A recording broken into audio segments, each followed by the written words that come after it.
लेकिन दुनिया में जिस तरीके की शिक्षा व्यवस्था है, क्या हमारे भारत के और खासकर उत्तर प्रदेश के बच्चों को क्या वो शिक्षा मिल रही है? क्या प्राइमरी एजुकेशन में कोई बदलाव लाए हैं? क्या सेकेंडरी, हायर सेकेंडरी स्तर पे कोई बड़ा फैसला सरकार ने लिया है? इंटरमीडिएट के लिए कोई बड़ा फैसला लिया हो, या हायर एजुकेशन में कोई बड़ा सुधार लाए हो? जो इनकी एजुकेशन पॉलिसी है वो भी गरीबों को पढ़ाई से दूर करने की है। मुझे याद है कि बच्चों को कुक्ड हॉट मील मिले, गरम खाना मिले, इसके लिए लगातार किचन बनाने का काम शुरू हुआ था। और अक्षय पात्रा जैसी संस्थाएं जो इसमें काम अच्छा कर रही, उनको जोड़ने का काम हुआ था।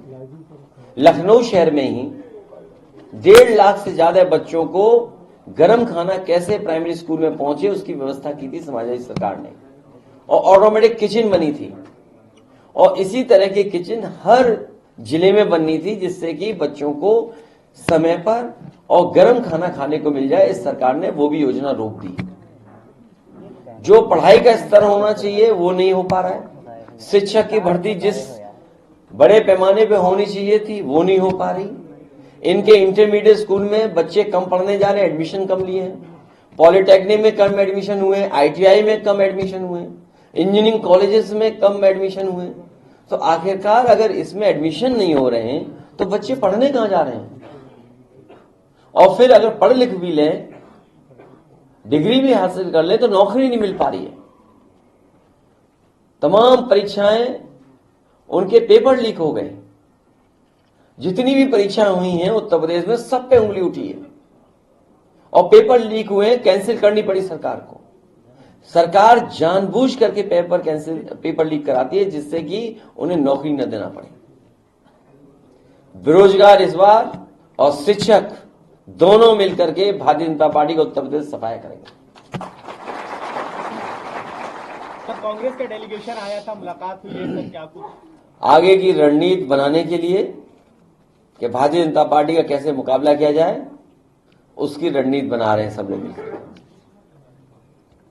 इस मंथन का क्या कुछ प्रकाश डालेंगे, क्या रहा? संविधान के रक्षक एक तरफ होंगे, संविधान के भक्षक दूसरी तरफ होंगे। सर, प्रधानमंत्री मोदी की आज रैली थी आजमगढ़ में, उन्होंने समाजवादी पार्टी पर हमला बोला। उन्होंने कहा कि एक युवा ने समाजवादी पार्टी को उनके गढ़ में हराया। एक युवा ने, निरुआ की बात कर रहे थे, निरुआ का युवा ने जो है उनके गढ़ में हराया।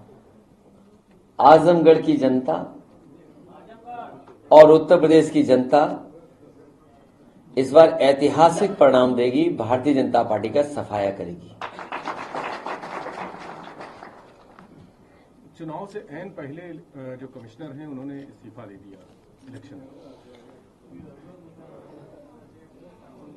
इलेक्शन कमीशन से किसी अधिकारी का जाना पहली बार नहीं हुआ है। भारतीय जनता पार्टी की सरकार में कई बार ऐसा हुआ है जहां पर दबाव उन पर पड़ा है तो उन्हें नौकरी छोड़ करके जाना पड़ा है, आयोग छोड़ करके जाना पड़ा। ये पहली बार अधिकारी नहीं गए, इससे पहले भी अधिकारी गए छोड़ करके। तो सीधा सीधा सवाल खड़ा होता है कि आखिरकार जो कॉन्स्टिट्यूशनल बॉडी है, जो इंडिपेंडेंट बॉडी है, उस पर दबाव किसका है, और वो भी चुनाव से पहले। जी, पश्चिमी बंगाल में ममता बनर्जी जी अलग चुनाव लड़ने का सभी सीटों पर टिकट उन्होंने डिक्लेयर कर दिया है। आज उनकी रैली थी, मुझे जानकारी नहीं है। मैं क्योंकि कार्यक्रम में था, लोगों से मिल रहा था, मुझे जानकारी नहीं है। सर, जयराम रमेश ने भी टीएमसी पे हमला बोला। उन्होंने कहा कि इंडिया ब्लॉक चाहता है कि बंगाल में भी वो साथ लड़े, लेकिन एक तरफा सीटें साझा करना ये ठीक नहीं है। चित्रकूट का एयरपोर्ट नेताजी और समाजवादी पार्टी ने बनवाया था, उसका उद्घाटन आज हुआ है। आजमगढ़ का एयरपोर्ट नेताजी और समाजवादी पार्टी ने बनाया था, उसका उद्घाटन हुआ है। मुरादाबाद का एयरपोर्ट नेताजी और समाजवादी पार्टी ने बनाया था, उसका उद्घाटन हुआ है। अरे ये सरकार अपना कुछ बनाए हुए का उद्घाटन करेगी कि दूसरों का ही उद्घाटन करती रहेगी? तो डबल इंजन की सरकार, और सोचिए कि एयरपोर्ट नहीं बना पा रहे, और जहां एयरपोर्ट बने भी हैं हवाई जहाज नहीं उतर रहे हैं। एक रसूलाबाद में बनाया था हवाई पट्टी, सरकार बनते ही इन्होंने हवाई जहाज उतार दिया उस पर, और आज वह बबूल उग गया है। पूरी हवाई पट्टी पे बबूल है। अब बताओ बबूल कौन हटाएगा जाके रसूलाबाद से?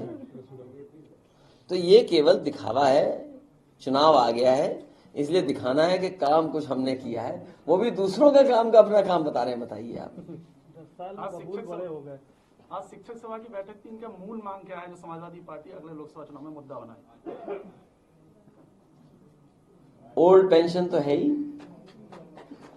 और वित्तविहीन वालों की हमने मदद की थी वो भी मुद्दा है, और शिक्षा का स्तर बेहतर हो, और शिक्षा मित्रों को जो समायोजन या जो व्यवस्था समाजवादी पार्टी कर रही थी वही रास्ता है शिक्षा मित्रों का, जिससे कि उसी तरह का शिक्षक की तरह वो काम कर पाएंगे।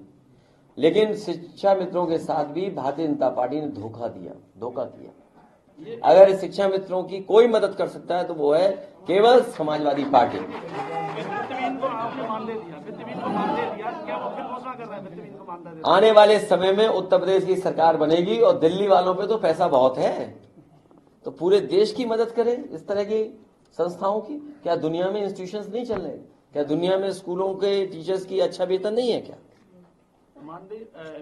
मानदेय की अंग्रेजी क्या है बता दो, उसी हिसाब से सब जगह मिलता है। वित्तविहीन शिक्षकों को मानदेय देने की शुरुआत आपकी सरकार हमने किया था, 200 करोड़ बजट रखा था। भविष्य में जो सरकार ये दावा करती है इतना बड़ा बजट है, इतना बड़ा अगर बजट है तो वित्तविहीन वालों क्यों नहीं मदद कर रहे हैं? हर बार ये सरकार आती है और कहती है इससे बड़ा बजट कभी पेश नहीं हुआ, तो उसका शिक्षकों को क्या फायदा? नगीना को लेकर कुछ बोलेंगे क्योंकि चर्चा में है। 80 लोकसभाओं के बारे में पूछिए। क्या 80 लोकसभा की बहुत जल्दी सीटें तय होंगी। आप लोगों के टिकट भी फाइनल हो रहे हैं, गठबंधन भी हो गया, मुलाकात भी करने आ रहे हैं कांग्रेसी नेता, लेकिन जब कांग्रेस के नेताओं से बात करिए तो वो कहते हैं हमें इंतजार है मायावती का। आज भी अविनाश पांडे ने बयान दिया कि अगर मायावती आती हैं तो उनका स्वागत है। देखिए पत्रकार साथियों, मैं फिर वो बात कहूंगा तो खराब लगता है आपको, जिसका दाना उसका गाना। तो आप लोग भी बीजेपी के लिए काम मत करो। नहीं, बीजेपी के लिए काम मत करो, हमारा आपसे निवेदन है। क्योंकि हमें भी कभी कभी लगता है कि हम क्यों बार बार ये बात कहते हैं।